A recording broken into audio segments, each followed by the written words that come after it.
اللہ تعالیٰ نے قرآن حکیم میں ارشاد فرمایا کہ افحسبتم انما خلقناکم عبثا وانکم الینا لا ترجعون،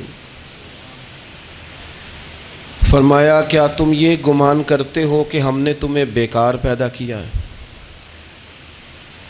اور کیا تم یہ سمجھتے ہو کہ تمہیں پلٹ کر ہماری طرف نہیں آنا؟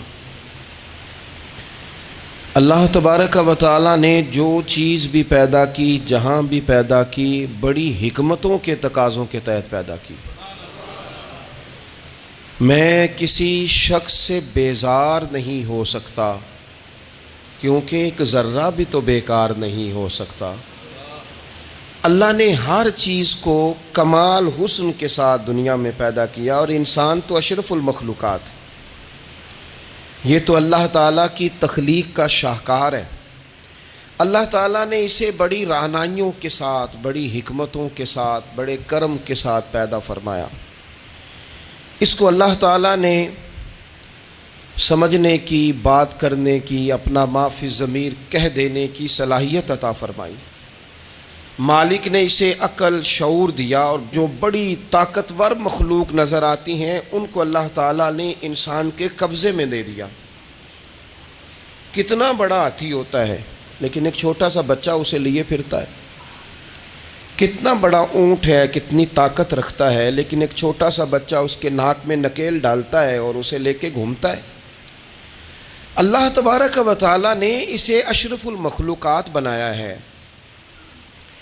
اتنے اتنے بڑے جہاز ایک انسان کے قبضے میں دے دیے ہیں۔ وہ جب چاہتا ہے جہاز اڑتا ہے، جب چاہتا ہے اسے زمین پہ اتار لیتا ہے۔ اللہ کی دی ہوئی طاقت سے ملکوں کو سر کرنا، بڑی بڑی ٹیکنالوجی کو ایجاد کرنا خدا نے اپنی توفیق سے اسے عطا کیا۔ اور پھر اگر وہ مسلمان ہے، پھر اگر وہ حضور کا غلام ہے، تو پھر تو فرمایا کنتم خیر امت اخرجت للناس، انسان ساری مخلوق میں افضل ہیں، اور میرے محبوب کا کلمہ پڑھنے والے سارے انسانوں میں سب سے افضل ہیں۔ ان کو اللہ نے اور زیادہ فضیلتوں سے، برکتوں سے مالا مال کیا۔ یہ وہ مخلوق ہے، یہ وہ لوگ ہیں، یہ وہ امت ہے کہ جو صرف ارادہ کرتی ہے نیکی کا، کرتی نہیں، ارادہ کرتی ہے تو اللہ نیکی کرنے کا اجر عطا فرما بھی دیتا ہے۔ یہ ابھی پلان کرتی ہے کہ میں یہ کام کروں گا تو رب اس کا ثواب شروع بھی فرما دیتا ہے، لیکن پتہ نہیں کیا ہو گیا ہے لوگوں کو، نیکی کے ارادے کرنے ہی چھوڑتے جا رہے ہیں، نیکی کی منصوبہ بندی کرنی ہی چھوڑ دی ہے، خیر کے لیے پلان کرنا ہی چھوڑ دیا ہے۔ بہت سارا وقت بیکار گزرتا ہے، بہت سارا وقت چوراہے پہ گزر گیا، بہت سارا وقت گپوں میں گزر گیا، عمرے دراز مانگ کے لائے تھے 4 دن، 2 آرزو میں کٹ گئے، 2 انتظار میں۔ ایک ڈھیر سارا طبقہ ہے جس سے پوچھتے ہیں کیا کر رہے ہو، وہ کہتے ہیں بس کچھ بھی نہیں، ٹائم پاس کر رہا ہوں۔ تو میں کہتا ہوں یار اتنا فالتو ٹائم کہاں سے آیا جسے پاس کرنا پڑا؟ میں بور ہو رہا ہوں، تو میں کہتا ہوں بور ہونے کے لیے وقت کہاں سے لیا آپ نے؟ آپ تو مسلمان ہیں، آپ کا تو وقت شریعت نے بڑا قیمتی کر دیا ہے۔ آپ تو 1 منٹ میں 3 بار سورہ اخلاص پڑھ سکتے ہیں۔ آپ کو تو ذرا سا وقت ملے تو آپ جا کے 2 رکعت نماز کی نیت باندھ سکتے ہیں۔ آپ کو تو تھوڑا سا وقت ملے تو آپ کے تو نبی پاک علیہ السلام نے یہاں تک ہماری تربیت کر دی، ہمارے حضور فرمانے لگے تم کانٹا اٹھا سکتے ہو نا گلی سے، تو وہی اٹھا دینا، اس پر بھی رب صدقے کا ثواب عطا کرے گا۔ تو یہاں تو کانٹوں سے بھری ہوئی گلیاں ہیں۔ میرے نبی پاک نے تو فرمایا تھا کسی مومن کو بس خوش کر دینا، وہ چاہے لمحے کے لیے ہی ہو، اس کے دل میں راحت ڈال دینا، اسے تسلی دے دینا، روتے ہوئے یا کے آنسو پونچھ دینا، اس کو کہہ دینا میں تیرے ساتھ ہوں۔ فرمایا مومن کے دل میں تم نے خوشی داخل کر دی تو 60 سال نفل پڑھنے سے اللہ تمہیں زیادہ ثواب عطا کر دے گا۔ تو یہ فارغ بیٹھنے کا وقت کہاں سے آیا؟ یہ بور ہونے کا ٹائم کہاں سے آیا؟ ہم نے اپنے آپ کو بیکار کر لیا ہے، اور رب نے نہیں بیکار پیدا کیا، ہم نے بیکار کر لیا، ہم نے اپنے آپ کو زنگ لگا لیا۔ ملت کا وہ جوان جس کو چاہیے تھا کہ وہ خاندان کے 20 50 60 لوگوں کو لے کر چلتا، کفالت کرتا، نمائندگی کرتا، آگے بڑھ کے کہتا میں ہوں نا، گھبرانا نہ، وہ نوجوان خود دکھ سناتا ہے رو رو کے، وہ مجبوریاں سناتا ہے، وہ کچی کچی باتیں کرتا ہے، وہ کہتا ہے مجھے کالا جادو ہو گیا ہے، وہ کہتا ہے فلانے کی نظر لگ گئی ہے، وہ کہتا ہے چچا نے آگے نہیں جانے دیا، وہ کہتا ہے میں ابا جی نے صحیح تقسیم نہیں کی تو میں پیچھے رہ گیا۔ اتنی کمزور بات کرے گا، اور وہ مسلمان اپنی صلاحیت کو پہچانے۔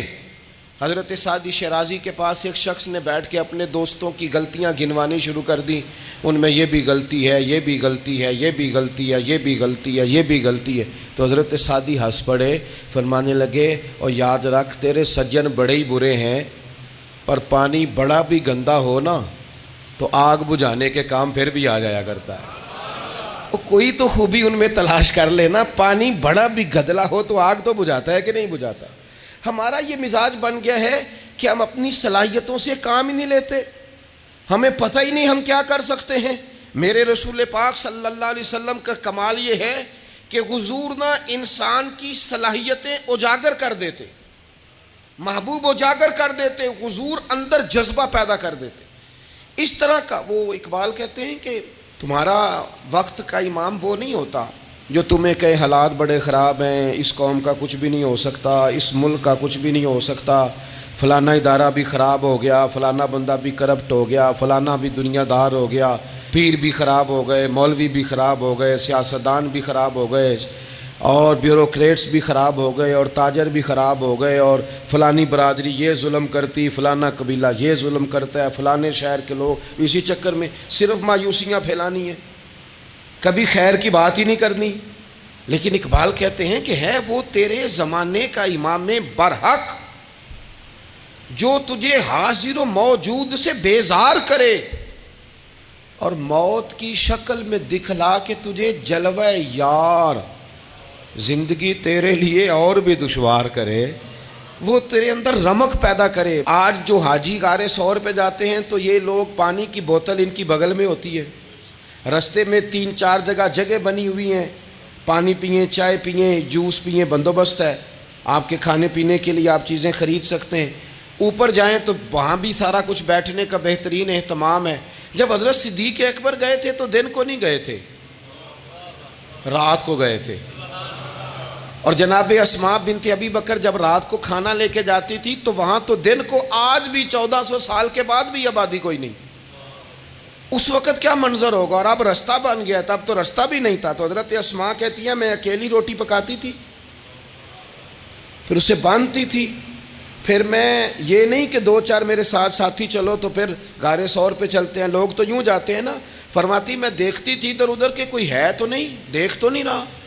جب کوئی نہیں ہوتا تھا تو رات کو جاتی تھی اور غار پہ کھانا دے کے آتی تھی، اور حضرت صدیق اکبر نے حضور کو کندھوں پہ بٹھا کے کہا تھا حضور پتھر نکیلے ہیں، ان کی نوک تیز ہے، کہیں مقدس قدموں کو تکلیف نہ دیں، اگر مہربانی کریں تو میرے کندھوں پہ نہیں بیٹھ جاتے۔ حضور حضرت صدیق اکبر کے کندھوں پہ بیٹھ گئے۔ درویش کہنے لگے پباں پار قدم نہیں جے لاؤندا تے 100 پہاڑ تے چڑھیا جاندا، او پیا جاندا جے یار نبی دا، اے اصلی دلدار نبی دا، او پیا جاندا جے یار نبی دا، اے اصلی دلدار۔ اپنے اندر جذبہ پیدا کریں، ہم کچھ کر سکتے ہیں۔ غریب ساری زندگی دکھ ہی سنائے گا کہ میں غریب ہوں، اس نے محنت کب کرنی ہے، جد و جہد کب کرنی ہے، اس نے آگے کب پڑھنا ہے، وہ کب تک یہ کام کرے گا۔ اپنی زندگی کے اندر شعور پیدا کریں اور اپنی صلاحیت سے کوئی نفع لیں۔ آپ کیا کر سکتے ہیں زندگی میں؟ میں نے کہا کچھ نہیں کر سکتے، گلی سے روڑا تو اٹھا سکتے ہیں کہ نہیں؟ کچھ انقلاب اپنے مزاج میں پیدا کریں، کچھ تبدیلی پیدا کریں۔ اس کے لیے سب سے زیادہ ضروری یہ ہے